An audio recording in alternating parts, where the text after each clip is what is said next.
Bonjour, c'est Evelyne des Entrepreneurs de la Conscience et de OSE, le marketing intégral. Donc aujourd'hui, nous allons regarder comment tu vas pouvoir publier une vidéo sur ta page en native de manière à lui donner une visibilité maximale.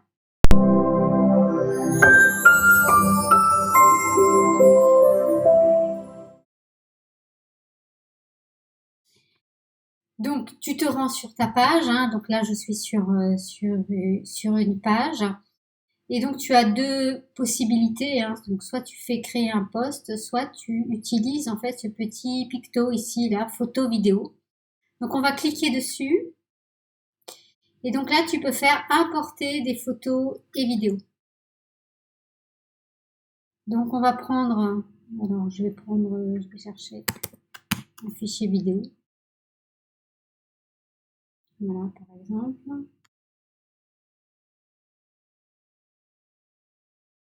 Voilà. Donc là, il va ouvrir la vidéo et donc tu as donc plusieurs champs à remplir pour pouvoir la mettre en ligne. Donc le premier, ça va être de mettre le titre. Donc, voilà. Ensuite, je te conseille, pour donner un maximum de visibilité à ton texte, de reprendre le titre. Et ensuite, de mettre une description.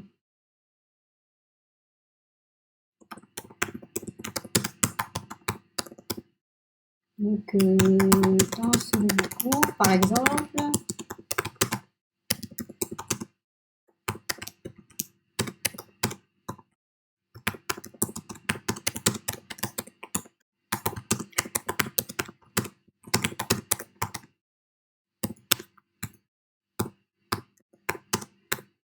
voilà. Donc ensuite, et là ça devient intéressant, tu as la possibilité de mettre des tags. Donc en fait, c'est pour permettre à Facebook de t'aider et donc de donner de la visibilité à des personnes qui sont plus dans dans tes thématiques. Alors attention, les tags, c'est déjà en général pré-paramétré par Facebook, donc il ne prend pas tous les mots-clés. Donc par exemple, je vais essayer, donc on essaye en fait, vous essayez, donc par exemple marketing, vous voyez en fait là il me propose digital marketing, ça me convient, je vais lui mettre Facebook, mais je pense pas qu'il va le prendre, il le prend quand même. Voilà, donc je vais pouvoir mettre par exemple page pro, voilà. Donc ici tu peux rajouter une miniature, ça veut dire que tu peux en fait choisir l'image d'apparence de ta vidéo qui va s'afficher avant que les personnes cliquent dessus et qu'elles lisent ta vidéo. Donc tu as la possibilité soit de prendre une image générée automatiquement par Facebook, il t'en propose 10, tu vois, donc tu pourrais choisir ça. Soit tu peux mettre une image personnalisée, voilà, donc par exemple, je pourrais dire ça. Soit enfin, tu peux prendre donc en fait une mini séquence vidéo. Donc en fait là, c'est en général c'est les premières images de ta vidéo. Donc moi je préfère pas cette solution-là. Je trouve que c'est toujours plus astucieux en termes de communication de créer une image et de la mettre. À part si tu as une très très belle vidéo ou c'est des vidéos de paysage ou c'est des vidéos où on te voit vraiment en portrait. Donc là, c'est aussi intéressant que ça soit en fait une des miniatures que tu vas te proposer Facebook. Ensuite, donc tu as la possibilité donc de personnaliser la diffusion de ta vidéo. Donc, tu vas choisir si tu les mets sur les fils d'actualité ou pas. Bon, oui, bien sûr, tu les veux sur les fils d'actualité. Et tu peux aussi autoriser l'ancrage. Là, autoriser l'ancrage, ça veut dire c'est te permettre en fait de pouvoir le mettre en avant sur ta page Facebook. Donc, on va pas s'en priver. Donc, tu conserves ces éléments-là. La cross-postage, c'est par exemple quand tu gères plusieurs pages et que tu veux pouvoir, en fait, que tu as créé des liens entre ces pages et que tu veux pouvoir publier cette même vidéo sur toutes tes pages en même temps. Donc là, tu peux faire du cross-postage. Et ensuite, tu peux choisir de désactiver les réactions, commentaires, etc. Je te conseille pas, surtout si tu souhaites en fait développer ta communauté sur ta page, tu es en période de développement de ta communauté. Ensuite, tu peux mettre des sous-titres, donc ça c'est pour les vidéos qui sont traduites. Donc là en fait, de toute façon, la vidéo est en train de se uploader, donc il n'a pas terminé. Ensuite,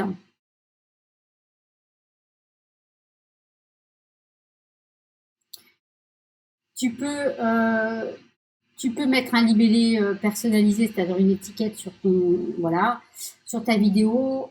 En général, ça n'est pas quand on est une marque, etc. Ça peut être intéressant. Sinon, c'est pas vraiment la peine. Et après, ça c'est pour les vidéos 360 degrés. Donc ça ne te concerne pas forcément à moins que tu fasses de la vidéo 360 degrés. Alors ensuite, donc là, tu peux l'enregistrer comme brouillon. Par exemple, si tu veux la reprendre plus tard, juste l'enregistrer et la publier par la suite. Ou sinon, tu peux la publier. Donc dans la publication, tu as deux fonctions. Donc première, pour l'instant, c'est en test dans Facebook.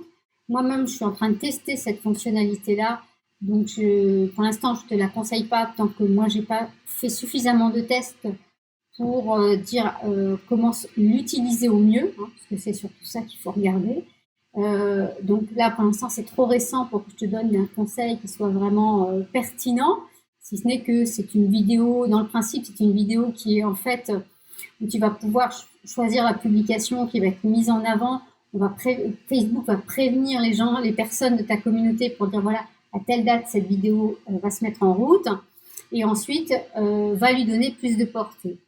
Bien entendu, c'est une fonctionnalité en général, enfin à mon avis, qui va surtout prendre son emphase quand on utilise les campagnes publicitaires derrière. Donc c'est pour ça que pour l'instant, je préfère pas m'avancer sur cette fonctionnalité qui est vraiment très très nouvelle, tant que j'ai pas suffisamment fait de tests dessus pour te dire voilà la meilleure configuration aujourd'hui pour utiliser cette fonction-là.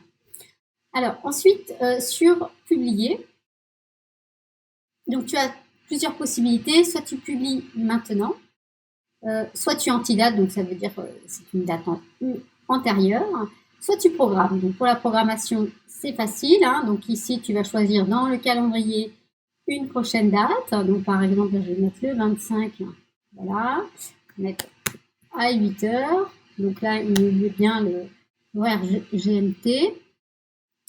Et tu peux aussi choisir, par exemple, si tu es sur un lancement et tu veux que ta vidéo elle ait une durée de vie et puis qu'à un moment donné, on puisse plus la voir sur ta page, alors tu peux lui prévoir une date d'expiration. C'est pas une fonction que j'utilise personnellement, mais au niveau marketing, ça peut t'aider. Et puis, tu peux sélectionner aussi, demander à ce que à une date ultérieure que tu choisis, elle ne soit plus diffusée sur les fils d'actualité. Donc, même si des personnes qui ont partagé, etc., la vidéo n'apparaîtra plus, elle restera uniquement sur ta page si tu utilises cette option-là. Donc là, je vais cliquer sur programmer et là, donc, la vidéo va finir de s'enregistrer. Et quand elle aura fini de s'enregistrer, Facebook va m'envoyer une notification pour me dire que elle est publiée et ensuite je n'aurai plus qu'à attendre la date de programmation, elle se publiera automatiquement. Donc une fois que la vidéo est enregistrée, elle est programmée ou que je l'ai publiée, en fait, elle va apparaître comme ceci. C'est-à-dire que ce sera vraiment dans toutes ces dimensions en fait par rapport à ta publication. Ça t'évite d'avoir juste la toute petite vignette YouTube et puis que finalement Il y a juste le titre et le lien vers YouTube. Je pense que là déjà tu as un outil très puissant pour déployer la vidéo sur ta page. On se retrouve demain pour un nouveau cours pour te permettre de toujours améliorer ta communication avec ta communauté via le réseau social Facebook. À très bientôt.